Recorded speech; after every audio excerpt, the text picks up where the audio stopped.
raging torrents.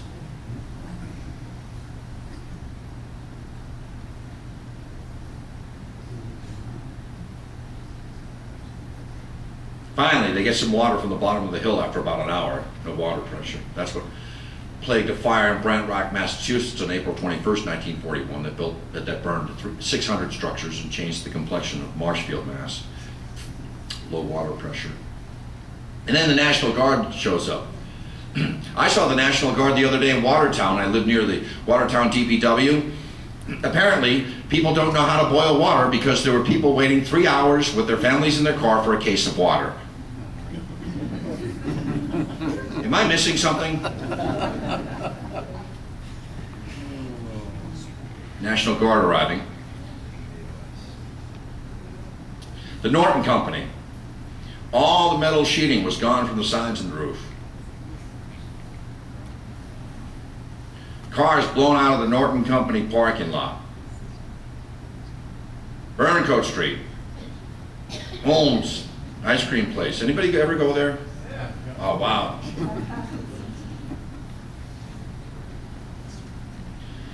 In a ranking of the probability of any point within the state being struck by a tornado, Massachusetts ranks 21st of all the 50 states, although central Massachusetts, where Worcester is located, is a relative tornado alley for locations east of the Appalachian Mountains.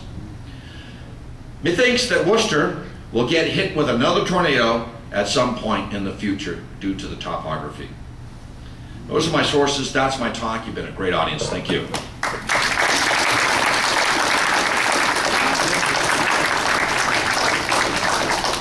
And now my turn. All right, put them up. Who's got a great story of the Worcester tornado, even just an anecdote or recollection? I'd love to hear it. Yes? I actually have two. I was singing in the Worcester Music Festival chorus, and we rehearsed in Mechanics Hall, which wasn't nearly as nice as it is today. But going in, I thought, gee, the air is strange. It was so quiet. We never heard the tornado. When we came out, it was all over.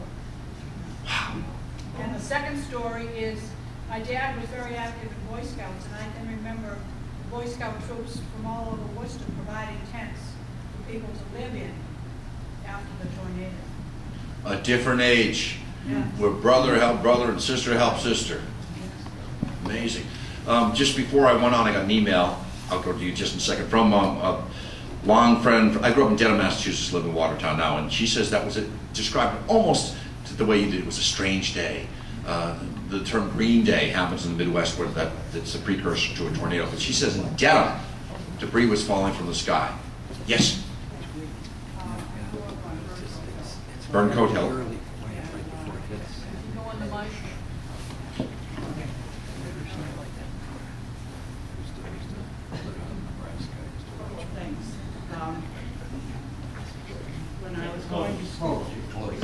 When I was going to school, we used to listen to the radio before we went to school, and there was the Flint, Michigan one that day, and when I got home, we were right in the midst of the tornado.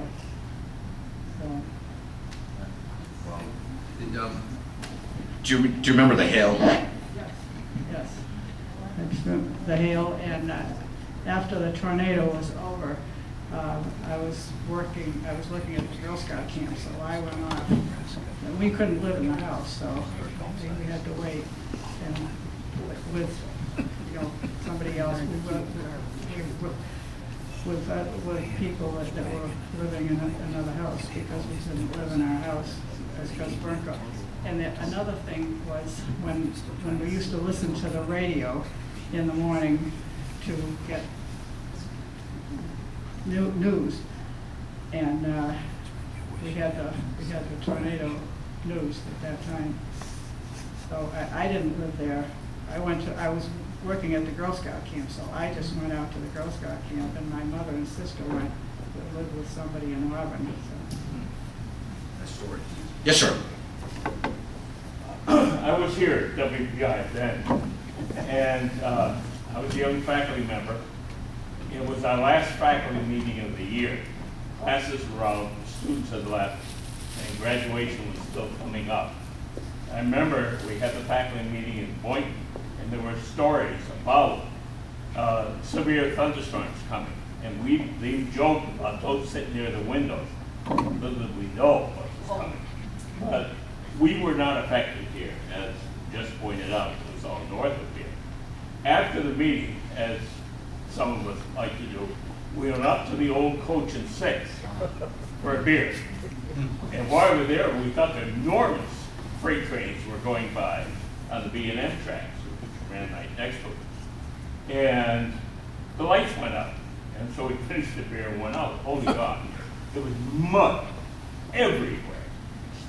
Cars were covered in mud, but there was still okay. But we could see piles of cars up to the north of company. So we got down and drove back through the mud, and people racing around. Oh, it was wild scene. We parked here and on the piecemeal.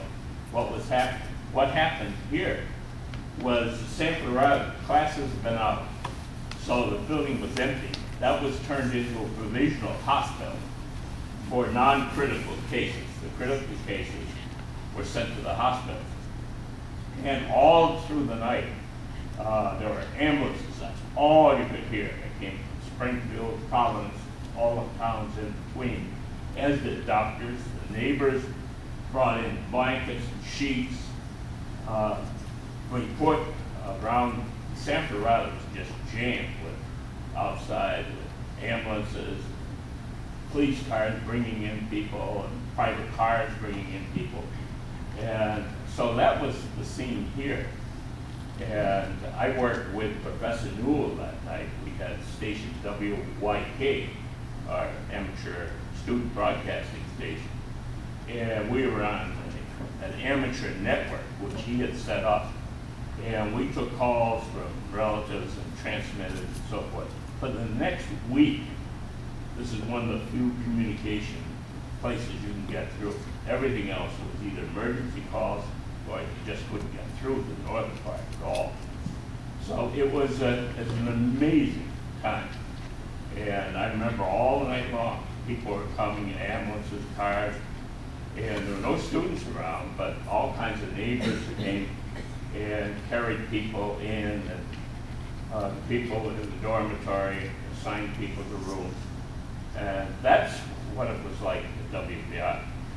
And all through the summer, people lived in Sanford Riley so we could find other places. And that year, the graduation was held on the field. So that's what it was like at WPI the day of the tornado. It was a very unforgettable event. Vivid recollection, sir. Thank you. Yes.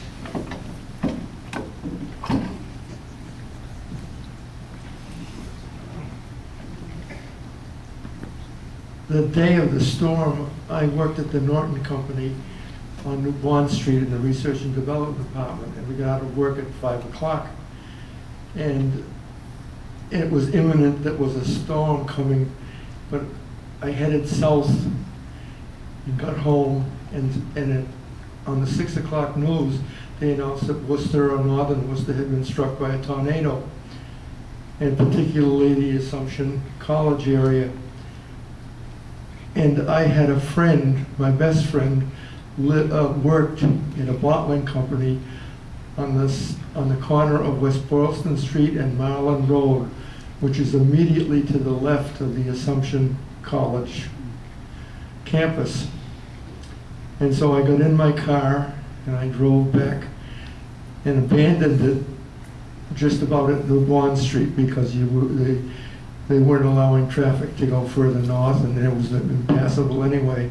But anyway, I walked several blocks up West Boylston Street and went into the bottling company and found my friend there. He was alive and well, and he had lived through the whole storm and escaped the consequences. Yet it went